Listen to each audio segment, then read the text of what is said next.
தலைமை தேர்தல் ஆணையர் ஞானேஷ்குமாரை பதவி நீக்கம் செய்ய தீர்மானம் கொண்டுவர எதிர்க்கட்சிகள் கையெழுத்து இயக்கத்தை தொடங்கியிருக்கின்றன.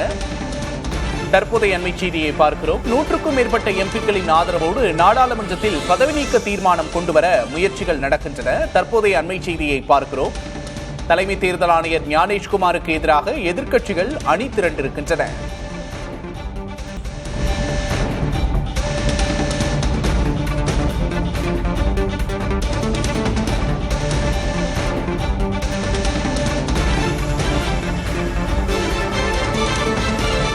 கூடுதல் விவரங்களை டெல்லி செய்தியாளர் கணபதியிடம் கேட்டு பெறலாம். வணக்கம் கணபதி. தலைமை தேர்தல் ஆணையருக்கு எதிராக பதவி நீக்க தீர்மானம் கொண்டுவர எதிர்க்கட்சிகள் முயற்சிப்பதா அண்மை செய்தியை பார்க்கிறோம். இதோட பின்னணி என்ன? வாக்காளர் பட்டியல் சிறப்பு தீவிர சீராய்வு நடவடிக்கை உள்ளிட்ட பல்வேறு விவகாரங்களிலே தேர்தல் ஆணையத்தின் நடவடிக்கைகள் எதிர்க்கட்சிகளிடையே கடும் அதிருப்தியை உண்டாக்கியுள்ளது. குறிப்பாக திரிணாமுல் காங்கிரஸ் கட்சி மேற்கு வங்கத்திலே நடைபெறும் எஸ்ஐஆர் நடவடிக்கைக்கு கடும் எதிர்ப்பு தெரிவித்திருக்கிறது. அதற்கு எதிராக உச்சநீதிமன்றத்தில் வழக்கும் தொடர்ந்திருக்கிறது. இப்படிப்பட்ட சூழ்நிலையில் மேலும் பல்வேறு மாநிலங்களிலும் எஸ்ஐஆர் நடவடிக்கைக்கு கடும் எதிர்ப்பு உள்ளது. முன்பே பீகார் சட்டமன்ற தேர்தலுக்கு முன்பாக அந்த மாநிலத்தில் நடைபெற்ற எஸ்ஐஆர் நடவடிக்கைக்கும் கடும் எதிர்ப்பு தெரிவிக்கப்பட்டது உங்களுக்கு நன்றாகவே தெரியும். அப்படிப்பட்ட சூழலில்தான் தற்போது தலைமை தேர்தல் ஆணையரான ஞானேஷ்குமார் பாரபட்சமாக நடந்து கொள்கிறார். ஆகவே அவரை பதவி நீக்கம் செய்ய வேண்டும் என எதிர்க்கட்சிகள் முடிவு செய்திருக்கின்றன.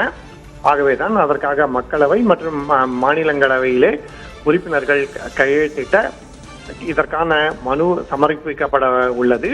மக்களவை அல்லது மாநிலங்களவையிலே முதலில் இந்த மனுவை சமர்ப்பித்து பின்னர் அவருக்கு எதிராக 2 அவைகளிலுமே நம்பிக்கையில்லா தீர்மானம் கொண்டு வர வேண்டும் என எதிர்க்கட்சிகள் திட்டமிட்டிருக்கின்றன.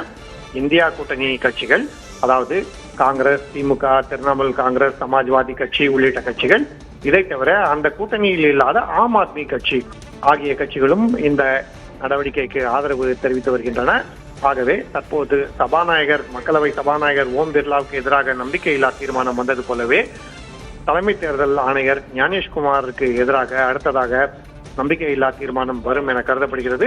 இந்த தீர்மானத்தின் முக்கிய உந்து சக்தியாக திரிணாமுல் காங்கிரஸ் கட்சி இருப்பது குறிப்பிடத்தக்கது. திரிணாமுல் காங்கிரஸ் கட்சியைச் சேர்ந்தவர்கள் இதற்கான கையெழுத்து வேட்டையை நடத்தி வருகின்றனர். மக்களவை மற்றும் மாநிலங்களவை உறுப்பினர்கள் கணிசமான எண்ணிக்கையிலே கையெழுத்திட்டிருக்கிறார்கள் எனவும் 130 மக்களவை உறுப்பினர்கள் மற்றும் 63 மாநிலங்களவை உறுப்பினர்கள் ஏற்கனவே கையெழுத்திட்டுள்ள நிலையில் மேலும் பல கையெழுத்துக்களை சேகரித்து இதற்கான மனுக்கள் நாடாளுமன்றத்திலே சமர்ப்பிக்கப்படும் என தெரிகிறது. ஆகவே அடுத்த சில நாட்களிலே தலைமை தேர்தல் ஆணையர் ஞானேஷ்குமாரை பதவி நீக்கம் செய்வதற்கான நடவடிக்கைகள் வேகம் பெறும் என எதிர்க்கட்சி உறுப்பினர்கள் தெரிவித்து வருகிறார்கள். கணபதி, தற்போது இத முக்கியமா திரிணாமுல் காங்கிரஸ் முன்னெடுத்திருக்கிறதா சொல்றீங்க. இது எந்த அளவுக்கு சாத்தியம்? இதை எப்படி நிறைவேற்றுவார்கள்? இதற்கான நடைமுறைகள் என்ன? இந்த மனுக்களை சமர்ப்பிப்பதற்கு தேவையான வலு எதிர்க்கட்சிகளிடம் இருக்கிறது. அதாவது 100 மக்களவை உறுப்பினர்கள் கையெழுத்திட வேண்டும், 50 மாநிலங்களவை உறுப்பினர்கள் கையெழுத்திட வேண்டும். நிச்சயமாக அத்தகைய எண்ணிக்கை எதிர்க்கட்சிகளிடையே இருக்கிறது. ஆனால் மக்களவையிலே ஆளும் தேசிய ஜனநாயக கூட்டணிக்கு பெரும்பான்மை இருக்கிறது. அதே போலவே மாநிலங்களவையிலும் தற்போது தேர்தல்களுக்கு பிறகு சிறிது மாற்றங்கள் ஏற்பட்டாலும் ஆளும் கூட்டணியின் கையே ஓங்கி இருக்கிறது. ஆகவே பதவி நீக்கம் சாத்தியமில்லை என்றாலும் நிச்சயமாக அவருக்கு எதிரான நம்பிக்கையில்லாத சூழலை இது நாடாளுமன்றத்திலே வலியுறுத்தும் என எதிர்பார்க்கப்படுகிறது. விக்னேஷ், கூடுதல் விவரங்களுக்கு நன்றி கணபதி.